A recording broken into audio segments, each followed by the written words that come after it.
So, as I've said in a previous video, I've decided to do Legends of New Brunswick, Canada. And did you know that New Brunswick, Canada has its very own lake monster?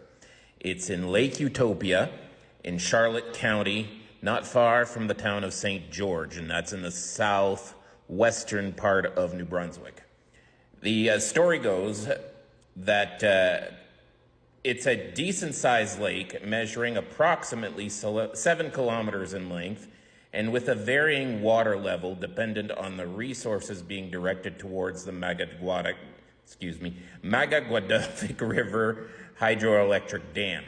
Lake Utopia is the hub of a cottage area of both year-round residents and summer vacationers that take advantage of the lake for swimming, boating, fishing. But in late winter and early spring, Lake Utopia belongs to Old Ned, the lake monster. And the article goes on to say that we're talking about a very old legend. This one predates the European settlements. Old Ned's fame began way back in the late 1700s when local Mi'kmaq passed on the story of a group of native hunters being chased in their canoes by a gigantic lake creature to the newly arrived Europeans.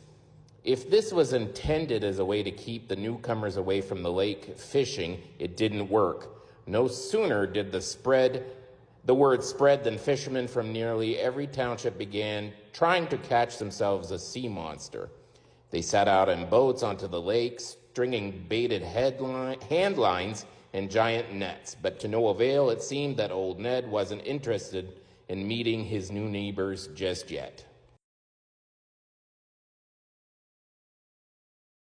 That's not to say that Old Ned didn't have a change of heart. Quite to the contrary, it wasn't long before he began putting in an appearance during the early thaw. Some speculated that the thinning ice was what drew him inshore after a cold winter.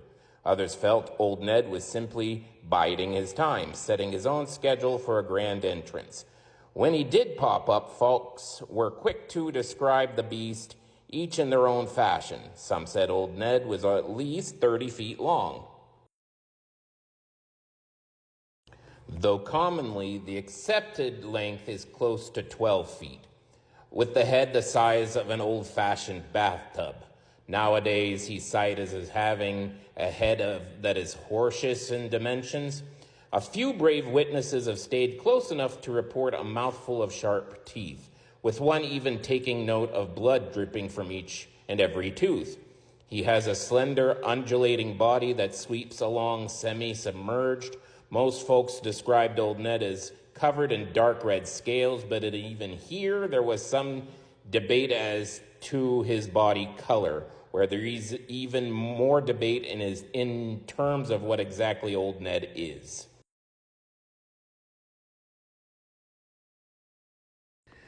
There's been the usual theories offered up, along with those based on known local wildlife, as for an explanation of this sort of case. Old Ned is a giant sturgeon, measuring 4 feet long and larger, covered in armor-like plates and noted for their elongated bodies. These fish, once common in the St. John River, might seem good candidates for mistaken identity as lake monsters.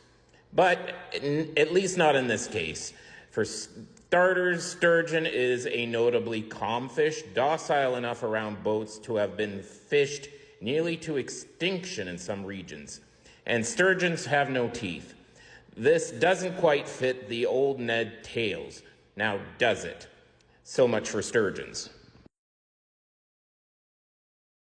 Some well-documented Old Ned sightings over the years. In 1867, sawmill employees watched as something eel-like rolled repeatedly in the water near the center of Lake Utopia. In 1982, a worker from a nearby paper mill outside on his break saw a large creature surface like a submarine with water spilling down its sides. The witness could only see a hump or maybe a section of the body of a huge eel, which then quickly disappeared back into the lake. And in 1996, a group out canoeing on Lake Utopia followed a creature they claimed was 30 to 40 feet long as it swam just under the surface. It was noted that the movements were up and down and not side to side, as most eels would swim.